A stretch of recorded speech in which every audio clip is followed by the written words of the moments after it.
So why do you need a perfect day in order to not feel like shit? When I truly realized the psychology behind this feeling of dissatisfaction, this disappointment with your day, everything changed. I not only became more happy while pursuing my goals and more content, but I also fucking increased my output by so much. This pattern was something that I've inherited from when I was very young. And it kind of made me move the goalpost constantly, reaching for this standard that always felt a little bit out of reach. And it's not necessarily about not moving the goalpost, because that's what I still do until this day.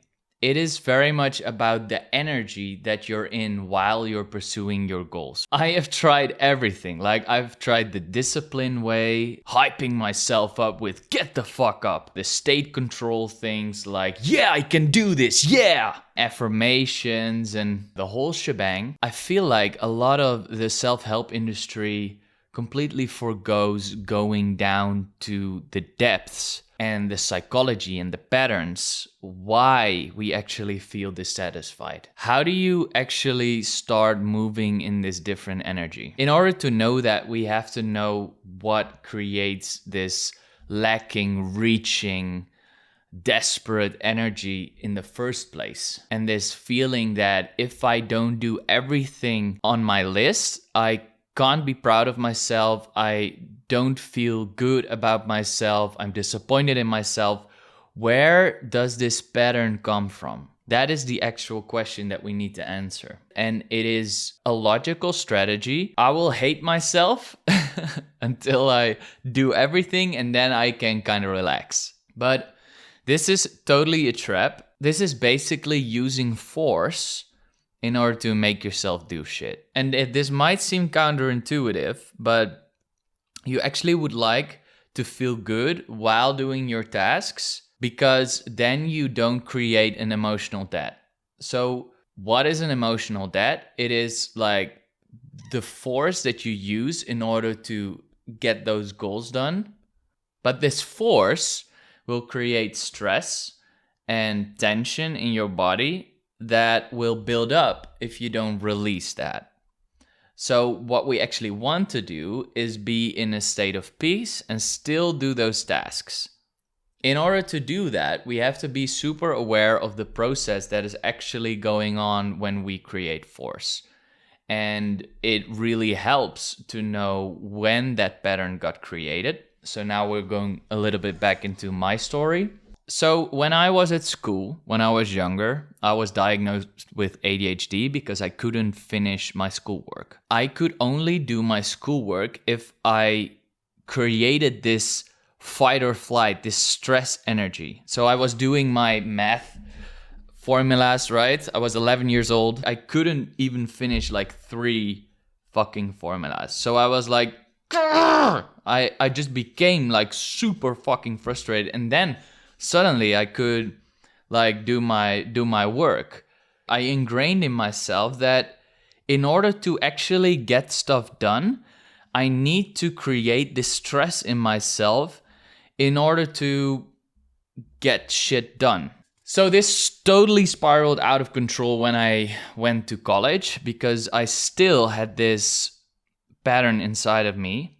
But then it became way more aggressive and way more intense. I saw all these videos of David Goggins and all these discipline gurus, right? And they were talking so negatively towards themselves that I kind of felt like, oh, that's probably what I need to do. So I was like, get up, get up, get up, get off your fucking ass, you fucking piece of shit. This became so bad that I had a panic attack, and a week later I just opened my laptop in the library where I was studying and just bawled my eyes out.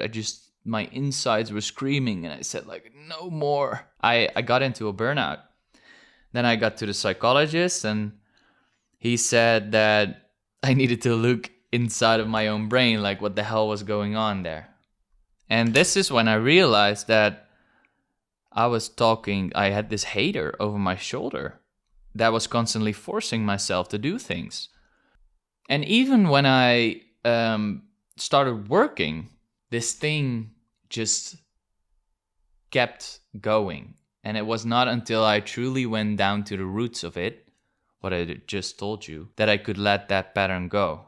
So I hear you think, like, how can I let this pattern go? How can I stop motivating myself from force and actually feel good while I do my tasks and feel like super in flow and feel fulfilled and feel not this constantly reaching for this impossible bar?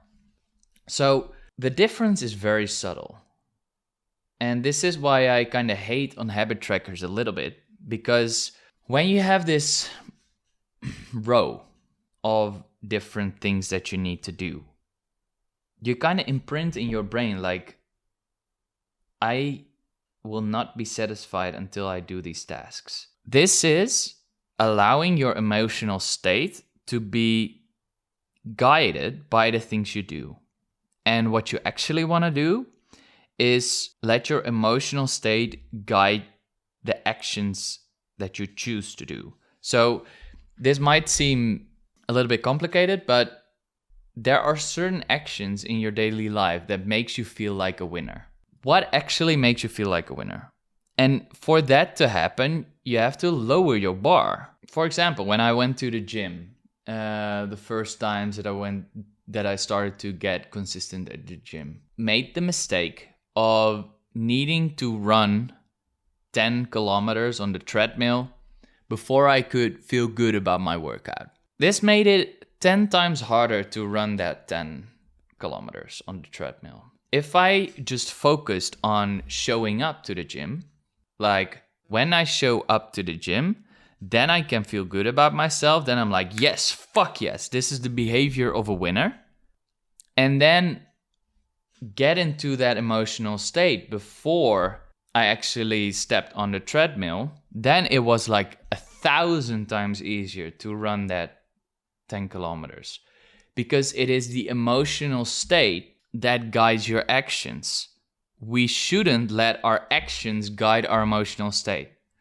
You see the difference? I have identified certain tasks and certain behaviors that will make me feel like I'm on top of my shit, that will make me feel like I'm a winner, that will make me feel fulfilled. And you have to figure out for yourself, what are the actions that will make me feel amazing and that will make me feel like I can take on the world. And for me, like, I really enjoy and get a lot of emotional benefit from really writing down my vision in a detailed way to really get into that emotional state of that future version of myself, and then acting and executing on my habits in a way that is coherent with that future version of myself. Like, the future version of myself isn't fucking feeling dissatisfied and like in his lacking energy and like feeling like he's trying, right? This trying energy is just not coherent with my future self. So I call myself back and I'm like, okay, but like my future version wouldn't act like this.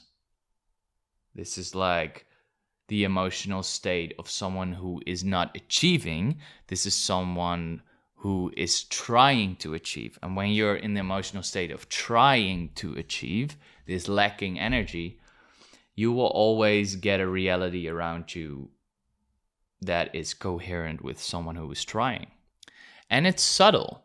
This is the difference between people who achieve things and people who are trying to achieve things. The people who are constantly murdering their goals, they are meditating while they are doing their actions. They are in a state of peace. They are in a state of presence. They're in a state of calmness. And they listen to what their soul says to them.